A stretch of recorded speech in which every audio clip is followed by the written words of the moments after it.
নমস্কার। গল্পে গল্পে একান্তে কিছুক্ষণ চ্যানেলে আমি তৃপ্তি। আপনাদের সকলকে স্বাগত জানাই। আপনারা শুনছেন শ্রদ্ধেয় লেখক নিহাররঞ্জন গুপ্ত লেখা একটি রহস্য উপন্যাস রাত নিঝুম। আজ শুনবেন এই উপন্যাসটির প্রথম গল্পে ১৬তম পর্ব। চলুন তাহলে শোনা যাক। সেদিন রাত্রে দুপুরে কথা মতো আশ্রমে খাওয়া দাওয়া চুকে গেলে সকলে পিছু পিছু এসে সুধীরের ঘরে প্রবেশ করল। সুধীর সকলকে ঘরে ঢুকিয়ে ভেতর থেকে দরজাটা এঁটে দিল। গঙ্গার দিকটা জানালার পরপর ৫টা লোহার শিক খাড়া করে বসানো। তারই একটা শিক ঈষৎ উপর দিকে একটু ঠেলে নিচের দিকে টানতেই জানালার কাঠের ফ্রেম থেকে খুলে এলো। সকলে বিস্ময়ে এতক্ষণ এক দৃষ্টে তাকে সুধীরের কাণ্ড কারখানা দেখছিল। সুধীর ওদের দিকে ফিরে হাসতে হাসতে বললে, দেখলি কেমন চিচিং ফাঁক?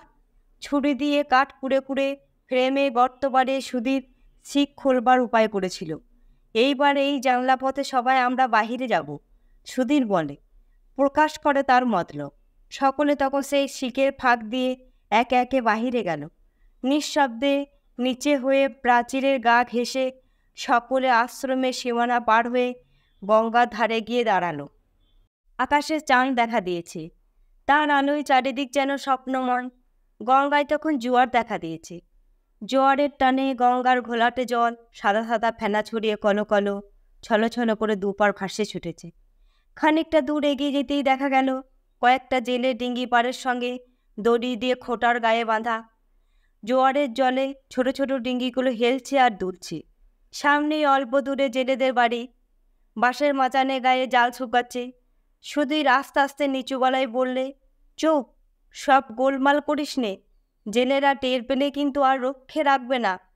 তোরা সব আস্তে আস্তে গঙ্গার পাড় দিয়ে খানিকটা এগিয়ে যা, আমি নৌকা খুলে দিয়ে এগিয়ে গিয়ে তোদের তুলে নেব ক্ষণ। পরিপূর্ণ চাঁদের রূপালি আলো গঙ্গার জলের বুকে অসংখ্য ঢেউয়ের গায়ে গায়ে যেন অপূর্ব স্বপ্নমাধুরী রচনা করে। সুধীর নিঃশব্দে একটা ডিঙ্গি খুলে নিয়ে এগিয়ে গেল একটু দূরে। সবাই এসে জমায়েত হয়েছিল একটু দূরে। সুধীর একে একে সকলকে ডিঙ্গিতে তুলে নিল। সুধীর হালে বসলো আর দুজন দাঁড় টানতে লাগলো। জোয়ারের টানে নৌকা সামনের দিকে এগিয়ে চলে।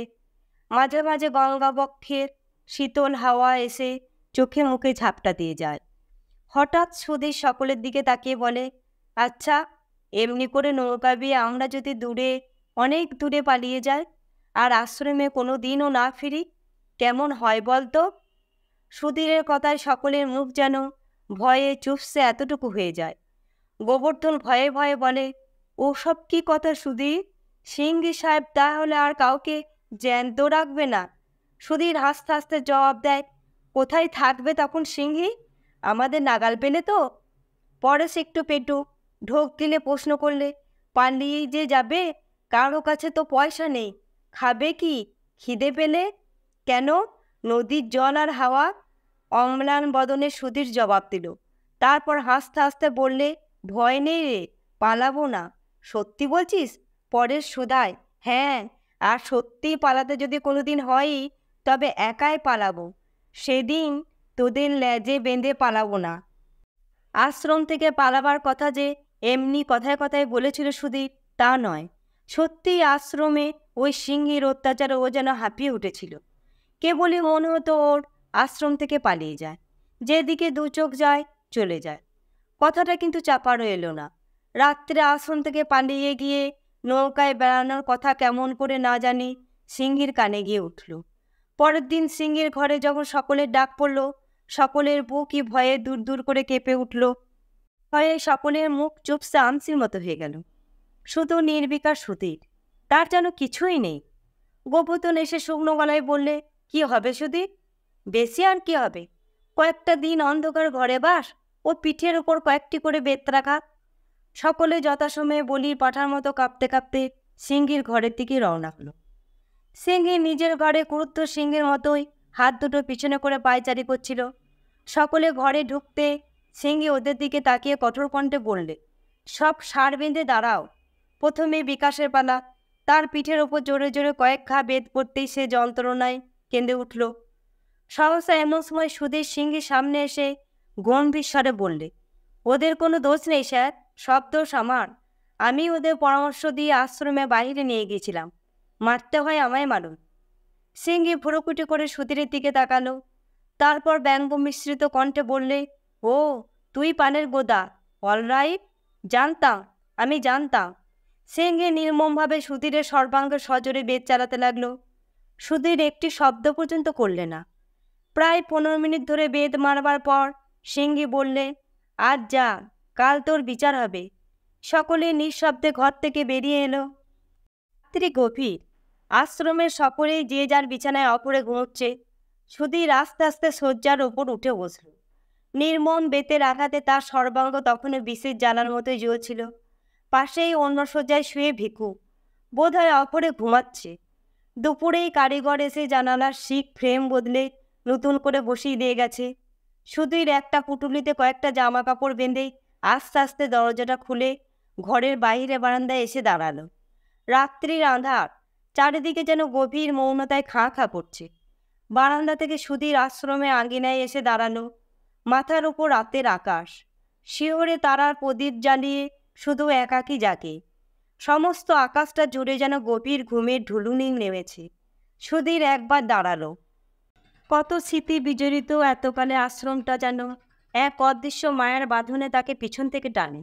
এখানকার ঘর দুয়ার, সঙ্গী সাথী, মনে মনে সকলের কাছ থেকে সে বিদায় নেয়। চোখের কোল দুটো জলে ভরে ওঠে। হাত দিয়ে সুধীর চোখ দুটো মুছে নিল। তারপর ধীরে ধীরে সে আঙিনাটা পার হয়ে গেটের দিকে এগিয়ে চলে। গেটের কাছে এসে পুটুলিটা মাটিতে নামিয়ে রেখে সে মালকোচা আটকাতে যাবে, এমন সময় তার কাঁধের ওপর কার যেন হাতে স্পর্শ পেয়ে ও চমকে ফিরে তাকালো। পিছনে দাঁড়িয়ে ভিখু। সুধীরের বিস্মিত কণ্ঠ চিরে একটা প্রশ্ন বেরিয়ে আসে, এ কি ভিখু? হ্যাঁ আমি, কিন্তু তুমি এত রাত্রে কোথায় যাচ্ছ সুধীর? চলে যাচ্ছি ভাই, এখান থেকে। যাক, ভালোই হলো। ইচ্ছা ছিল যাবার আগে তোকে বলে যাব, কিন্তু সাহস হয়নি।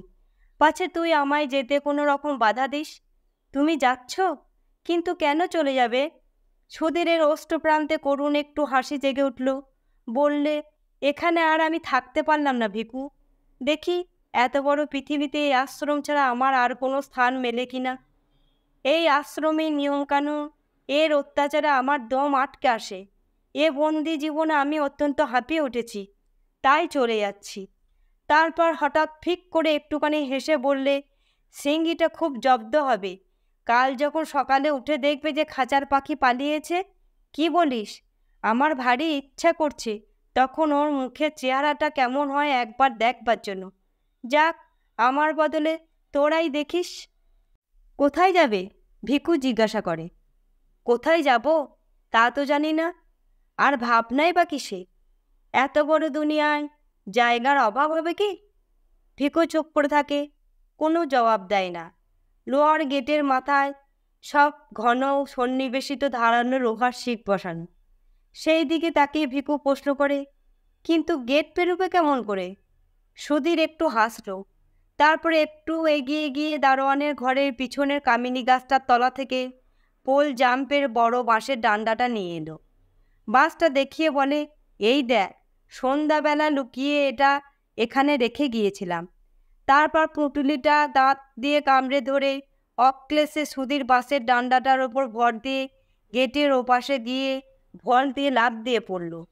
গেটে লোহার শিকলের ফাঁক দিয়ে একটা হাত গুলিয়ে ভিকুর একখানি হাত সসনে চেপে ধরে ও বললেন, এখানে দাঁড়িয়ে থাকিস নে, কেউ হঠাৎ দেখে ফেললে বিপদে পড়বি।